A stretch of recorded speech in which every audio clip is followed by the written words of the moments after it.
Hello everyone, I'm Mikhail Jacob. Welcome to the short talk for our paper at CNC this year.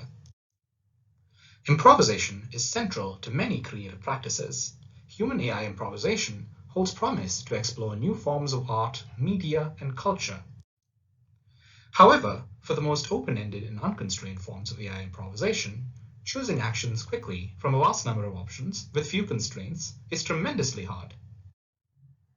Inspired by perceptual arcs in many art forms, improvisational agents can be intrinsically motivated to negotiate creative arcs and select actions accordingly over the course of the improvised performance.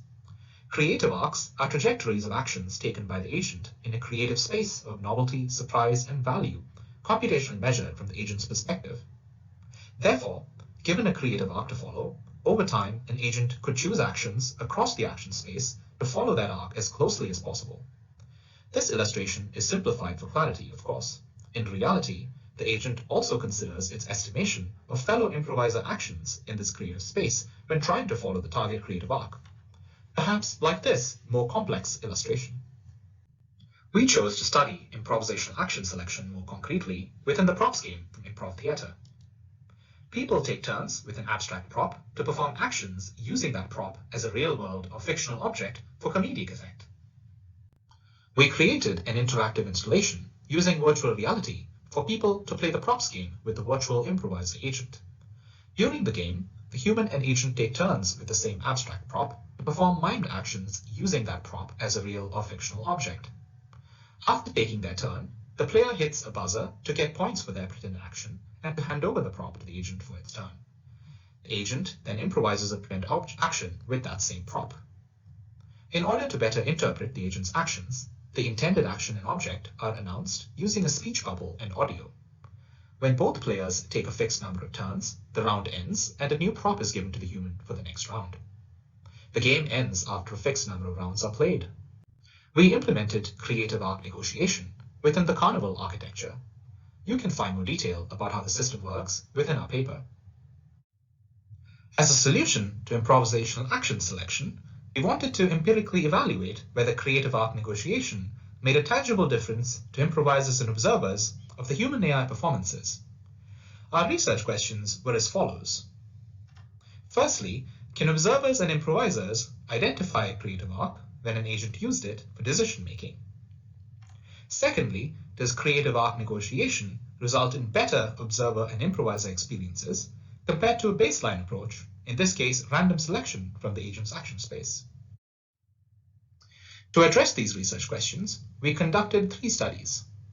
The first 2 studied observers of improvised performances on Mechanical Turk. The third studied improvisers participating in person. In Study 1 and part of Study 3, participants rated trends in the perceived properties of rising, falling, and level creative arcs. We analyzed the data to evaluate recognition rates for these between each type of creative arc. In Study 2 and part of Study 3, participants compared 2 sessions, one using creative arc negotiation and one using a random action selection baseline. We analyzed this data to evaluate relative participant preferences between the sessions in terms of enjoyment, agent creativity, and logical coherence. Additionally, in Study 3, we used semi-structured interviews to get additional insight into participant experiences and responses. I present a high-level overview of our results here. Observers could indeed recognize certain types of creative arcs. Their recognition rates were great for rising arcs, but poor for falling and level arcs. Improvisers, however, could not recognize creative arcs in the performances and had poor recognition for all archetypes.